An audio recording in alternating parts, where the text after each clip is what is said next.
जब नगीना के सांसद चंद्रशेखर आजाद और सुप्रीमो मायावती आ जाते हैं एक साथ तो बीजेपी सरकार को भी झुकना पड़ता है। नमस्कार दोस्तों, आप देख रहे हैं हिंद समाचार और मैं हूं आपके साथ ज्योति यादव।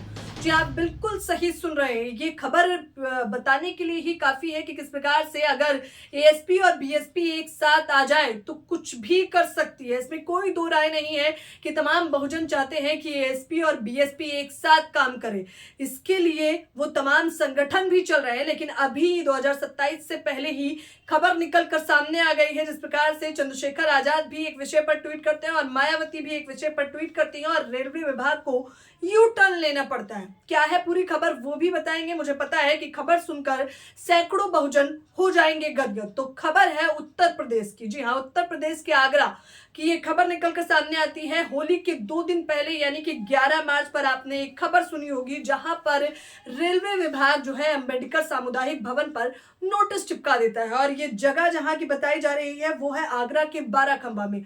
इस सामुदायिक भवन को बने हुए सैकड़ों साल हो गए हैं। सैकड़ों सालों से वहां पर शादियां विवाह होता है। बड़ी ही मजबूती के साथ बहुजन एकजुट होकर उस भवन को बनाया गया था, लेकिन अचानक से होली के 2 दिन पहले यानी कि 11 मार्च को एक नोटिस चिपकाया जाता है, जिससे बताया जाता है कि यह भवन अतिक्रमण है और महज 15 दिनों के भीतर ही इस भवन को हटा दिया जाएगा। खबर सुनते ही लाखों बहुजन हो जाते हैं आक्रोशित।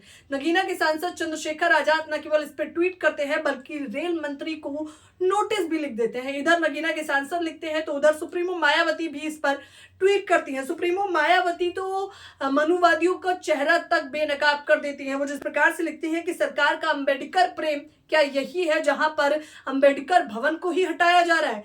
2 ट्वीट जमकर वायरल होने लगते हैं, लोग आक्रोश करने लगते हैं। अंबेडकर भवन के पास डीआरएम ऑफिस के बाहर भी जोरदार प्रदर्शन किया जाता है अंबेडकर वादियों के द्वारा।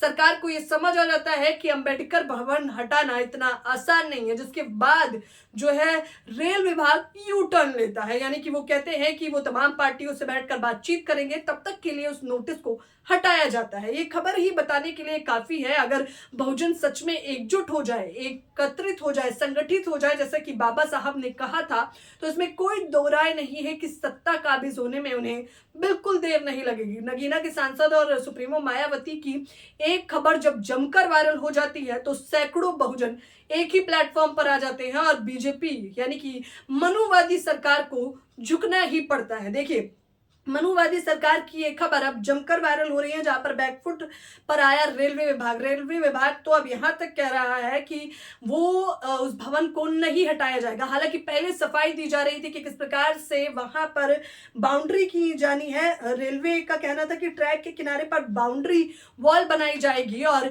बाउंड्री वॉल बनाने के लिए जो भवन है वहीं पर सीधे तौर पर अंबेडकर भवन भी अतिक्रमण में आ रहा था, जिसके बाद की पूरी खबर मैंने आपको बता ही दी है कि मायावती और चंद्रशेखर आजाद जब आ जाते हैं एकजुट तो केंद्र सरकार भी झुकने पर हो जाती है मजबूर। इस पूरी खबर को आप कैसे देखते हैं? मुझे पता है एक खुशी की लहर है कि अब अंबेडकर भवन को नहीं हटाया जाएगा, लेकिन मनुवादी सोच का पर्दाफाश हुआ, जहां जानबूझकर बार बार बाबा साहब की प्रतिमा को कभी टारगेट किया जाता है, कभी संसद भवन से बाबा साहब की प्रतिमा हटाई जाती है, तो कभी इस प्रकार से अंबेडकर भवन तोड़ा जाता है। आप लोगों की क्या राय है? क्या 27 के चुनावों में भी मायावती और चंद्रशेखर आजाद को एक साथ होना चाहिए? नहीं, अपनी राय हमें कमेंट बॉक्स में जरूर बताएं।